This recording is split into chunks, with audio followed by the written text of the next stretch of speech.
বলেন আল মারআতু ইযা সাল্লাত খামসাহা ওয়া সামাত শাহরাহা হাফিজাত ফুরুজাহা আতাআত আলাহা ফালতাদখুল মিন আইয়ি আবওয়াবিল জান্নাতি শাআত। বিশ্বনবী বলেন, ও রমণীরা, ও নারীরা, যে সমস্ত নারী এই চারটা কাজ করবে, এই চারটা কাজের গ্যারান্টি দিবে, তাদেরকে জান্নাতের 8টা দরজার গ্যারান্টি দেয়া হবে। কি চারটা কাজ? এক নাম্বার, আল মারআতু ইযা সাল্লাত খামসাহা, যে নারী 5 ওয়াক্ত নামাজ পড়ে। কি করে? জেলা স্টেডিয়ামে অবস্থানরত আমার নারীরা, বোনেরা, বিশ্বনবী আপনাদেরকে 4টা কাজের কথা বলেছেন, খুব বেশি না। 4টা করলে 8 জান্নাতের দরজা সব খোলা। কোনটা দিয়ে যাবেন? যেটা দিয়ে মনে চায়। এক নাম্বার 5 ওয়াক্ত নামাজ। আমার বোনেরা জোহরের নামাজ পড়তে পড়তে এটা আসরে নিয়ে যায়, আসর পড়তে পড়তে এটা মাগরিবে নিয়ে যায়। এরকম আসরে নাই, লালমনিরহাটে হয়তো নাই। আমার বোনেরা এটা করবেন না। ইন্নাস সালাতা কানাত আলাল মুমিনিনা কিতাবাম মাওকুতা, সময় মতো পড়বেন। সামাত শাহরা, রমাদানের রোজাগুলো রাখবেন। হাফিজাত ফুরুজাহা, যে নারী তার চরিত্রকে হেফাজত করে, তার প্রাইভেট হেফাজত করে, তার লজ্জাস্থান হেফাজত করে।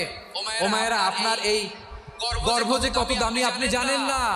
আপনার এই গর্ভ থেকে জন্মাবে আগামী সালাহুদ্দিন আল আইয়ুবী। আপনার গর্ভ থেকেই জন্মাবে ইমাম আল মাহদি আল মুনতাযার।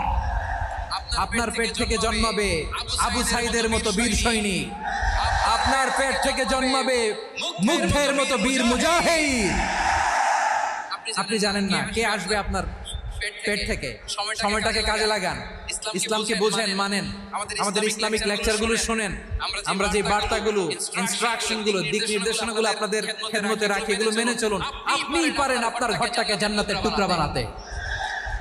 একটা family, it's a very big institution and you are the MD, the managing director of this institution। চিল্লায় বলেন ঠিক কি না? চাইলেই পারেন ঘরটারে জান্নাতের টুকরা বানাতে। 5 ওয়াক্ত সালাত, রমাদানের রোজা, নিজের চরিত্রের হেফাজত, ও আতাআত বালাহা, স্বামীর আনুগত্য।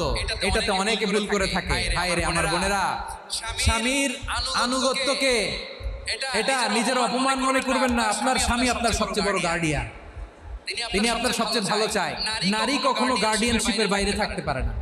হয় আপনি বাবার গার্ডিয়ানশিপের ভেতরে, বাপ না থাকলে ভাই আপনার গার্ডিয়ান, ভাই না থাকলে চাচা গার্ডিয়ান, বিয়ের পরে আপনার স্বামী আপনার গার্ডিয়ান।